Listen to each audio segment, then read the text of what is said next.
بسم اللہ الرحمن الرحیم۔ السلام علیکم۔ ہمارا آج کا عنوان ہے مترادف الفاظ۔ ایک جیسے معنی رکھنے والے مختلف الفاظ کو مترادف الفاظ کہتے ہیں، جیسے آرام کا مترادف سکون اور قمر کا مترادف چاند ہے۔ جن کے معنی ایک جیسے ہوں پر ان کو الگ الگ ناموں سے پکارا جائے وہ مترادف الفاظ کہلاتے ہیں۔ نام، اسم، مزار، قبر، دولت، مال، آب، پانی، عمدہ، اعلیٰ، تکبر، غرور، اجالا، روشنی، درخت، شجر، ماں، والدہ، جھنڈا، پرچم، خوشی، مسرت، صحت، تندرستی، بحر، سمندر، آس، امید، غم، رنج، نزدیک، قریب، غنی، مالدار۔ ان تمام الفاظ اور ان کے مترادف ان کے معنی ایک ہی ہیں۔ مزید الفاظ اور مترادف یہ ہیں: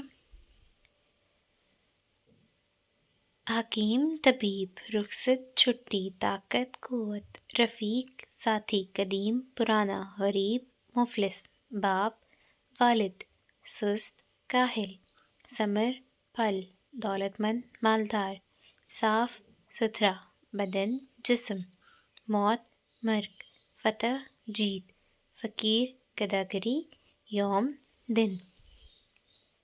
خار، کانٹا، فرمان، حکم، سورج، آفتاب، مدرسہ، اسکول، گندم، گیہوں، یوم، دن، زائد، زیادہ، غمگین، اداس، علیحدہ، الگ، گلشن، باغ، ہوس، لالچ، کہانی، داستان، سما، منظر، سبزہ، ہریالی، سیاحت، سیر، تلوار، شمشیر، مشہور، نامور، ظروف، برتن، آبرو، عزت، شکوہ، شکایت، صدا، آواز، درست، ٹھیک، ہوس، لالچ، فرزند، بیٹا، حسین، خوبصورت، جدید، نیا، ذلت، رسوائی، یار، دوست، آغاز، ابتدا، نصف، آدھا، مفید، فائدہ مند، حوض، تالاب، اعلیٰ، عمدہ، سحر، صبح، تنہائی،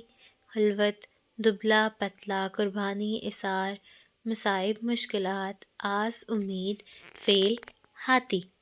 آئیے مشق کی طرف چلتے ہیں۔ مترادف کسے کہتے ہیں؟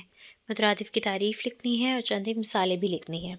سوال نمبر 2، مندرجہ ذیل الفاظ کے مترادف لکھیں۔ خار، فرمان، سورج، مدرسہ، گندم، یوم، زائد، صدا، درست، ہوس، فرزند، حسین، جدید، ذلت۔ ان تمام الفاظ کے مترادف آپ کو پڑھائے جا چکے ہیں۔ ان کو آپ نے اسی صفحے پر فل کرنا ہے۔ سوال نمبر 3، خود کشیدہ الفاظ کے مترادف بنا کر جملے دوبارہ لکھیں۔ جیسے روزانہ ورزش فائدہ مند ہے۔ روزانہ ورزش فائدہ مند کا مترادف لکھنا ہے اور پھر اس جملے کو دوبارہ لکھنا ہے۔ حوض سے پانی بھر لاؤ۔ حوض کا جو بھی آپ کو مترادف پتہ ہے وہ آپ نے تبدیل کر کے جملہ دوبارہ لکھنا ہے۔ میچ کی ابتدا تو اچھی ہوئی ہے۔ میچ کی ابتدا کا آپ کو جو بھی مترادف پتہ ہے وہ آپ نے لکھ کر دوبارہ جملہ بنانا ہے۔ دروازے پر تالا ٹھیک طرح لگا دیں۔ دروازے پر تالا ٹھیک کا آپ کو جو بھی مترادف پتہ ہے وہ آپ نے تبدیل کرنا ہے اور جملہ دوبارہ لکھنا ہے۔ اللہ تعالیٰ کو تکبر پسند نہیں۔ تکبر کا جو بھی آپ کو مترادف پتہ ہے وہ آپ نے تبدیل کر کے یہ جملہ دوبارہ لکھنا ہے۔ امید کرتی ہوں آپ کو الفاظ مترادف واضح ہو گئے ہوں گے۔ شکریہ۔